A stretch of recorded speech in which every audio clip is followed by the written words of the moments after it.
This is The Rumor Report with Angela Yee on The Breakfast Club. So listen up.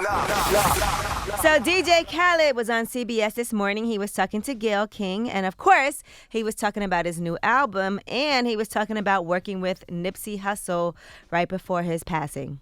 Before we made the record, we was talking about family, our kids. He told me where he's from, and he told me what his name meant. This is all before we made the song.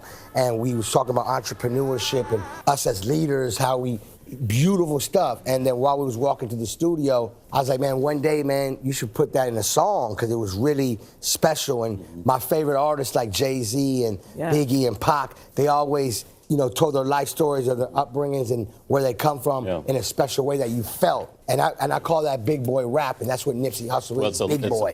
Nipsey was the epitome of a leader. He started an opportunity fund called Our Opportunity with my man David Gross, and it's to help people in opportunity zone communities get a chance to take advantage of this legislation.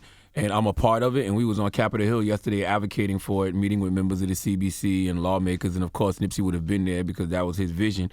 And salute to David for seeing his vision through. So he was really the epitome of an entrepreneur, leader of the community. Now, DJ Khaled's album, Father of Assad, is out, and he also talks about setting up his son for his son's future, and even just himself, just his parents being encouraging to him when other people might not have been. As a parent, you're supposed to set up your son and give them security. You have to raise him with love, but as my duty, I need to set up his future. I start from birth. If I open a hot dog stand tomorrow, it's his. Me talking on this show, I'm representing my son. And when my son came in my life, I became greater.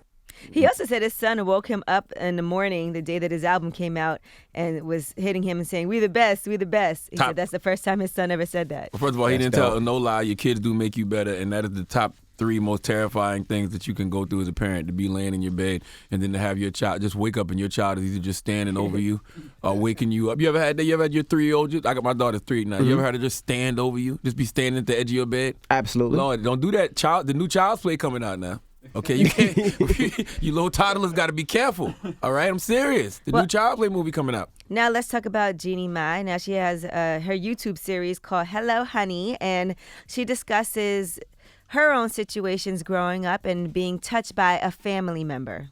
This person sitting really close to me, we were playing video games, and he started to touch my thigh. Every day, the touching continued a little bit more. Him taking off some of my clothes, pulling me into that shower, and it was the first time I've ever seen a grown man and what he looked like. I was still 9 years old. I remember him telling me to touch him in certain ways, and this happened every day. I didn't want to say anything because I was afraid.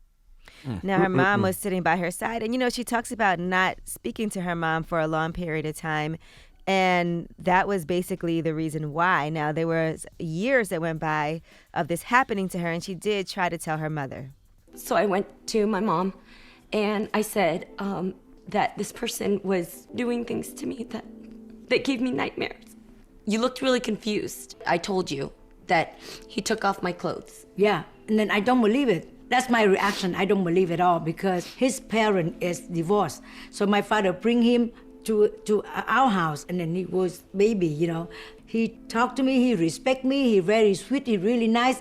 I don't believe it. It didn't match up. It doesn't match up. I don't believe it, and I just let it go. Damn. Imagine your child comes to you and you don't believe it. So Jeannie Mai actually didn't end up talking to her mom for almost a decade because of that, and she even ran away from home. I can see that. Yeah, I can understand. Now I'm telling my mom that he's taking off my clothes. And you said, I don't believe you. I never think he's gonna do that. I love him very much. But did you love him more than your daughter? I love him more than I love you, because at that time I'm thinking he have no parent. I bring him to my house. I feel like I rescue him. So in that moment, I was about 15. I remember distinctly those words. I don't believe you. He wouldn't do that. That's your cousin. This is in your head. And that's when I started to separate from you, Mom, and I decided at 16, I ran away from home. Damn, I understand it. Your mom and your dad are supposed to be your safe haven, and the fact that she don't believe you when you're getting assaulted, it's crazy. And that's definitely a difficult conversation to have with the cameras rolling. Yeah, and your mom sitting right there. All right. Oh, man, we didn't even get to the story about Wendy Williams, but we will get to that in the next hour. What happened Her with Wendy son Williams? was arrested for punching his own father. He deserves He got it. arrested. His press charges? Well, we'll talk about it in the next rumor report. Wow. Dropping the clues bombs for Kevin Wilder, baby. All right. The Beige Bomber. You stupid, man. All right. Kevin Tyson.